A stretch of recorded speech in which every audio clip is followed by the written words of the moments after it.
తయారు చేస్తుంటేనే మొత్తం అన్ని దిక్కులా కమ్మగా వాసన వచ్చేది. ఆ వాసనకే సగం కడుపు నిండినట్టు అయ్యేది. కానీ పోయిన 5 ఏళ్లల్లా దాని పాతర జర్ర తగ్గిపోయింది. అవుగాని ఇంతకు ఏంటిదది అని అనుకుంటుర్రా? ఏడుకొండల ఎంకన లడ్డు.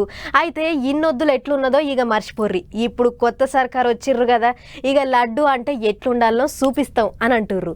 కర్ణాటకకి వెళ్ళి స్వచ్ఛమైన నెయ్యి తెప్పించిర్రట. మరి ఇక లడ్డు ముచ్చట్లేంటియో చూద్దాం పారి.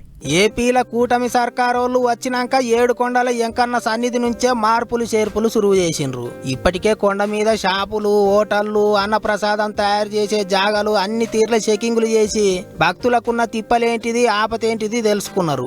అన్నిటికంటే ఎక్కువ దునియా అంతటా పేరు మోసిన ఎంకన్న లడ్డూకు మళ్ళా వెనకటి రుచి తీసుకురావాలని కంకణం కట్టుకున్నారట గుడి ఆఫీసర్లు. అందుకే ఇక లడ్డూ తయారు చేయడానికి అన్నిటికంటే ఎక్కువ ముఖ్యం నెయ్యే కాబట్టి అచ్చమైన స్వచ్ఛమైన నెయ్యి కర్ణాటక రాష్ట్రంకి వెళ్లి కొనుక్కోవాలని నిర్ణయం చేసిండ్రట. ఈ ఏడాదికి సరిపోను 350 టన్నుల నెయ్యిని కర్ణాటక మిల్క్ ఫెడరేషన్ నుంచి తీసుకుంటారట. కిలోకు 470 రూపాయలు ఇచ్చి కొంటున్నారట. కర్ణాటక ముఖ్యమంత్రి సిద్దిరామయ్యనే 2 ట్యాంకర్ల నిండా 20,000 కిలోల నెయ్యిని జెండా ఊపి తిరుమలకు బండ్లు తోలిండు. ఇక దినం ఏడుకొండల ఎంకన్న సన్నిధిలో లడ్డూలు తయారు చేయనికే 10,000 కిలోల నెయ్యి పని పడుతుందట. పాత సర్కారోళ్ళు ఉన్నప్పుడు నెయ్యి సప్లై చేసిన వాళ్ళు అంత మంచిగా సప్లై చేయలేదు.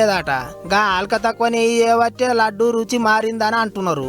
అందుకే ఇప్పుడు ఎంకన్న లడ్డూకు వెనకటి రుచి తీసుకురానికే కర్ణాటకకి వెళ్ళి నెయ్యి పట్టుకొచ్చిండ్రు టీటీడీ ఆఫీసర్లు. ఇక ఎట్లా రుచి పెరుగుతుంది కాబట్టి ఈ కాన్ నుంచి ఎంకన్న లడ్డూ ప్రసాదాన్ని ఇంగింత పాయిరంగా తింటారు కావచ్చు భక్తులు అనుకుంటారు. ఈ ముచ్చట చూసిన పబ్లిక్.